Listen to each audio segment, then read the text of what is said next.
Hungary is the dark horse of the Euros, and they're about to pull off the biggest upset of the tournament. Every major football tournament has an underdog that surprises everyone. Denmark reached the semi-finals of Euro 2020, only losing during extra time against England. Iceland made the quarterfinals of Euro 2016, beating England, while Wales made it all the way through to the semis. Russia and Turkey both reached the semi-finals of Euro 2008, and Greece were ranked outsiders going into the tournament and went all the way and won Euro 2004, following in the footsteps of Denmark at Euro 92, who staged a similar upset, winning at the Euros, which they had failed to actually qualify for. Well, for Euro 2024, Hungary is emerging as a potential dark horse. In this video, I will discuss their rise, what has contributed to it, and at the end, I will reveal their secret to pulling off the biggest shock of the tournament. Recent results before Rossi's appointment included defeats against Kazakhstan, Luxembourg, and Andorra, the latter against a nation of fewer than 80,000 people, constituting the nation's most humiliating defeat of all time, as well as draws with Belarus twice and the Faroe Islands. Hungarian football, it would be fair to say, was at an all-time low. Under coach Marco Rossi, appointed in 2018, Hungary has risen from 51st to 26th in the FIFA World Rankings. They were one of 6 teams to remain unbeaten in Euro 2024 qualifying. They have notable victories in the past against Croatia, Germany, and England, including a 4-0 home win over England, their heaviest defeat under Gareth Southgate, and England's heaviest since 1928. Historically, Hungary's golden team from 1950-1956 dominated world football, winning 58 out of 69 matches, drawing 10, and losing the 1954 World Cup final, scoring 436 goals, or an average of more than 6 goals a game over 6 years, revolutionizing football in the process with a fluid style of total football and a team that was blessed with some of the finest players of all time. This era ended after the 1956 Hungarian uprising, in which 3,000 civilians were killed and more than 200,000 people fled the country in a nation of fewer than 10 million people, which led many top players to flee the country. Sándor Kocsis went to Switzerland and then Spain to Barcelona, where he reunited with Zoltán Csibor and Ferenc Puskás,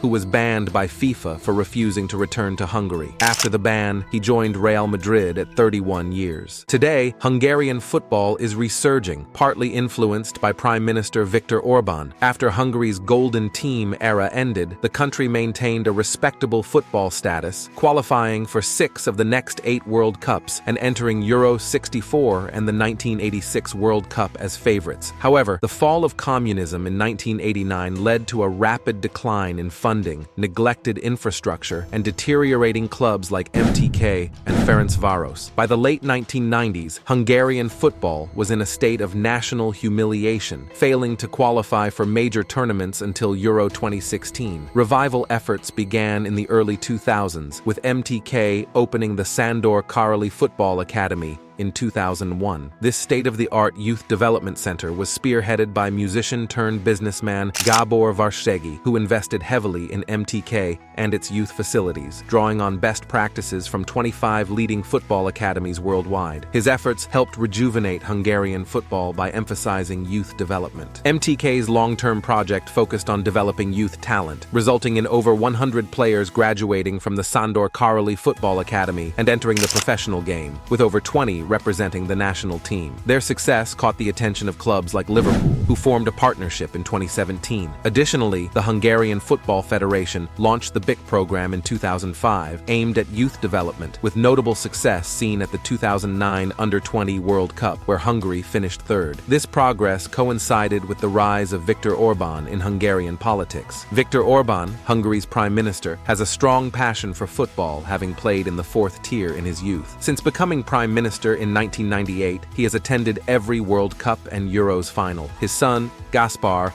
also pursued a football career, but later became an evangelical minister. Orbán's love for football and politics intersected when he funded the construction of a state-of-the-art football stadium in Felcsút, a small village near Budapest, following his landslide victory in 2010. The Poncho Arena, named after Ferenc Puskás' nickname, has a capacity double the size of its village. However, its purpose isn't primarily for locals, but for VIPs like Viktor Orbán and his associates. Reserved parking spots for billionaires and cronies, including the president of the Hungarian Football Federation, illustrate its exclusivity. Orbán's childhood friend, Marco Rossi, became extremely wealthy during Orbán's reign, facing accusations of corruption and being a puppet for Orbán. Football ties run deep among Orbán's inner circle, with many benefiting financially. Since his election victory in 2010, Orbán himself played for Fuzesgyarmat FC before becoming club president and entering politics. His ascent coincided with political missteps by the ruling Hungarian Socialist Party, leading to his election as club president and ultimately to the presidency of Hungary. Polls indicated Orbán's Fidesz-KDNP alliance was set to win big in 2010. Businesses eager to please Orbán poured money into affiliated enterprises, including Felksút FC. Orbán had been planning a football academy since 2004. After football legend Ferenc Puskás passed away, the academy was named after him. Orbán obtained permission to use Puskás's name and gained control of the trademark. Initially linked with Videoton FC, the Puskás Academy became independent and achieved significant success in Hungarian football